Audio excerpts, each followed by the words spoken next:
Hello there folks, my name is Spoonks and welcome back to another episode of Box Office Chat. This is the show where I break down the top 5 domestic box office results, see where each movie landed, and see how well each movie did. So let's get started. Number 5 was once again The Blind, making $3.2 million this weekend, adding to a domestic total of $10 million. That total stays the same worldwide as it hasn't been released in any international countries. Probably the most surprising thing about this weekend's box office was the fact that this movie was able to stay another weekend in the top 5. It certainly surprised me. I thought the fact that it was a Fathom event, it would be in like limited amount of theaters than most of the movies in the top 5. I thought that would hurt it a bit and get it out of the top 5. But no, it seems word of mouth is really catching on and people are coming out and going to see this movie. Granted, I don't think this is going to become the next big phenomenon like Sound of Freedom. Once again, given that it's a Fathom event and it's not showing everywhere, but this is still a pretty impressive run overall for a movie based off of the life of one of the guys who brought you Duck Dynasty. It really is starting to show some box office legs right now. I don't think it'll, once again, not going to be the next big thing, mind you. But yeah, these are starting to shape up to be impressive numbers overall. So yeah, props to you, The Blind. Number 4 was The Creator, making $6.2 million this weekend, adding to a domestic total of $25 million and a worldwide total of $61 million. So things unfortunately aren't looking too good for this movie. While it didn't plummet by any means, it did have a pretty hefty drop, falling 56% from its prior weekend, which isn't great. I really think they were hoping that word of mouth would catch on. Maybe audiences would latch on to this movie, but unfortunately that is not the case. People just aren't gelling with this movie, unfortunately, and while it may be able to surpass its $80 million budget worldwide, the bigger issue is when it has to double that, and unfortunately I don't see that happening. Best case scenario, this surpasses $100 million worldwide, which isn't bad, but once again, this movie costed $80 million and it needs $160 million just to double that. So unfortunately, The Creator is looking like a pretty big box office disappointment. Unfortunately, it just doesn't seem like people are wanting to give this a chance, and the people who did just didn't really like it enough to encourage others to go and check it out, sadly. Number 3 was Saw X, making $7.8 million this weekend, adding to a domestic total of $32 million and a worldwide total of $43 million. Like The Creator, this movie took kind of a big hit. Again, it didn't plummet or drastically drop by any means, but it did fall 57%, although to be fair, it did face off stiff competition this weekend, so that's a bit understandable. And unlike The Creator, this movie has already made all the money it needed to, since the movie only costed $13 million. It's pretty much doubled that already, both domestically and worldwide, and given where it's at, I can see this movie surpassing $50 million domestically and worldwide pretty soon. It seems like people actually do want to see this movie. It's been crushing it on the daily numbers, which is surprising, and the word of mouth does seem to be pretty positive and strong here. It's certainly pleasing all the Saw fans out there, and once again, given the fact that it's October, Halloween, I'm sure that's also benefiting this movie greatly. So yeah, still, despite the fact that it did take a bit of a hit this weekend, it's still heading in the right direction. Saw X is continuing to be a pretty decent hit overall right now. Number 2 was Paw Patrol the Mighty Movie, making $11 million this weekend, adding to a domestic total of $38 million and a worldwide total of $86 million. So while it had a bigger than expected drop off, at least in my eyes, it fell 50% from last weekend, which for a kids movie is a bit big. It's still heading in the right direction. It is just $2 million away from surpassing the entire domestic run of the first film, which is fantastic.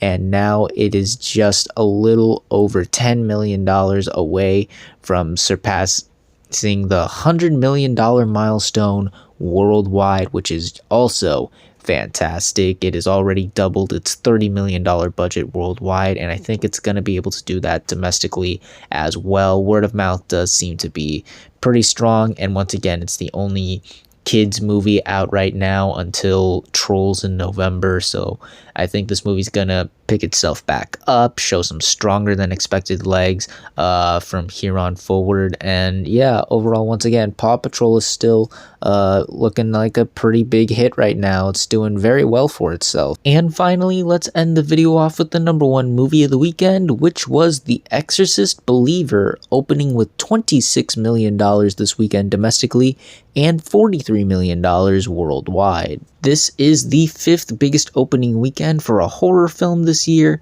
knocking Evil Dead Rise out of the top 5, but still sitting behind Megan, The Nun 2, Insidious the Red Door, and Scream 6. So this actually exceeded my expectations. If you remember last weekend, I did not have the biggest hopes for this movie. I thought it would still do alright, but I just didn't see the hype or the interest in here. But clearly I was wrong. The movie has already made well over its $30 million budget back, which is great, and I'm certain it's going to be able to double that, both domestically and worldwide, pretty soon, given the fact that it's a horror movie in October, and the next horror movie doesn't come out till the very end of October, so that definitely benefits this for sure.